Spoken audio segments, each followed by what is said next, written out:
They lived in the same house, worked together 6 days a week, kept their money in a joint bank account, even thought together, Wilbur said. That's Wilbur Wright, born in 1867.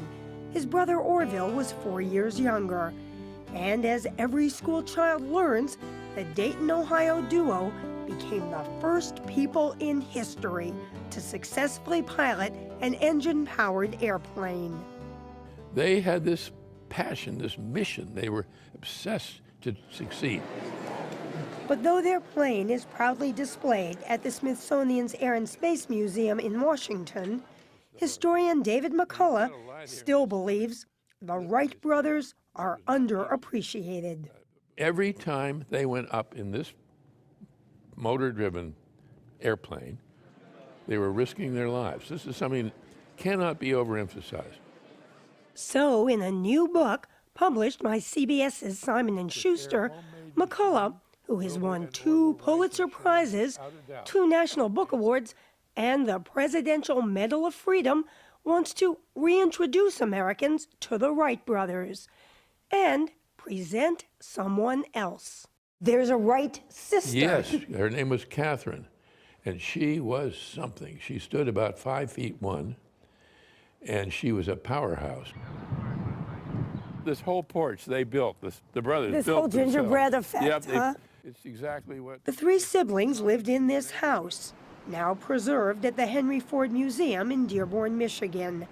Their father, Milton, was a clergyman. Their mother, Susan, died of tuberculosis in 1889. 2 older siblings left home to start their own families.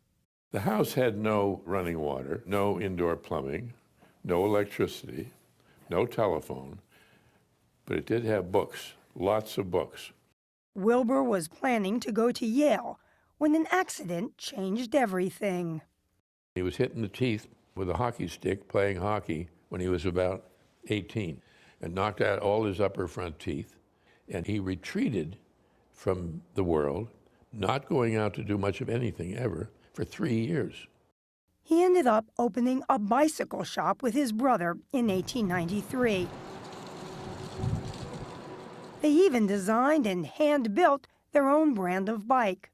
If you were coming in to buy a bicycle from the Wright brothers, you'd come in this door, and you'd come over here, and Wilbur or Orville would wait on you.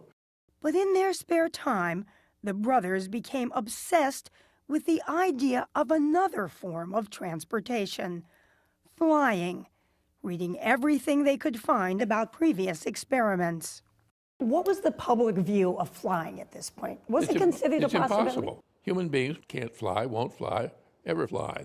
Still, the Wrights started building flying machines right in their bicycle shop. The wonder is that they did everything, not just themselves, but did it here and did it so well. Starting in 1900, with Catherine managing things at home, the brothers would ship their contraptions to the gusty, isolated dunes of Kitty Hawk, North Carolina. There's such a wealth of material here. And the wealth of material is also representative of their really serious interest in photography. Their photo collection is now kept at their namesake Wright State University in Dayton. It shows how they started with gliders, which often crashed, finally designing a biplane with an ultralight engine hand-built by one of their shop assistants. Success came on December 17th, 1903. This is probably, as we say, the money shot.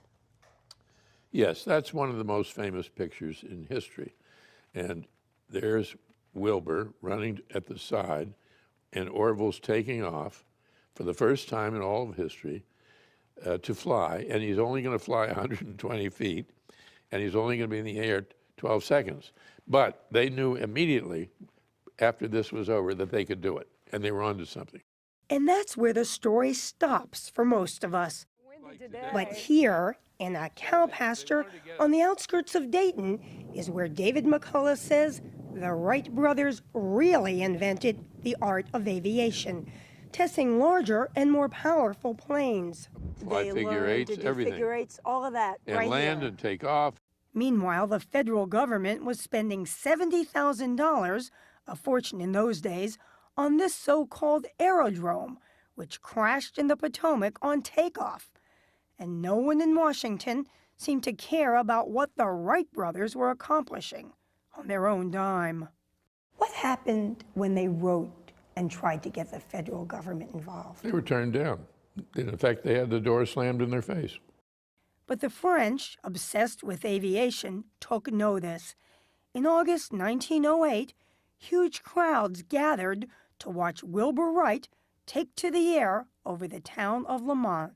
They went wild, and he was a hero instantly. And the federal government finally says, aha, when they see that other nations, particularly France, are interested in this contraption. They woke up.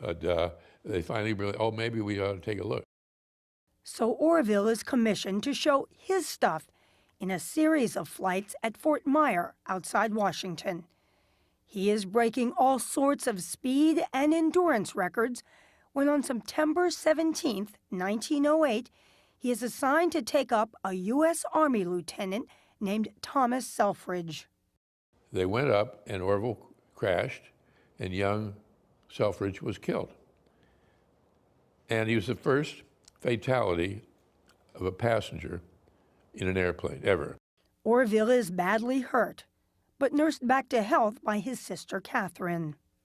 She saw how terribly damaged he was, emotionally, physically. To her, it would be a miracle if he ever walked again, let alone flew an airplane again.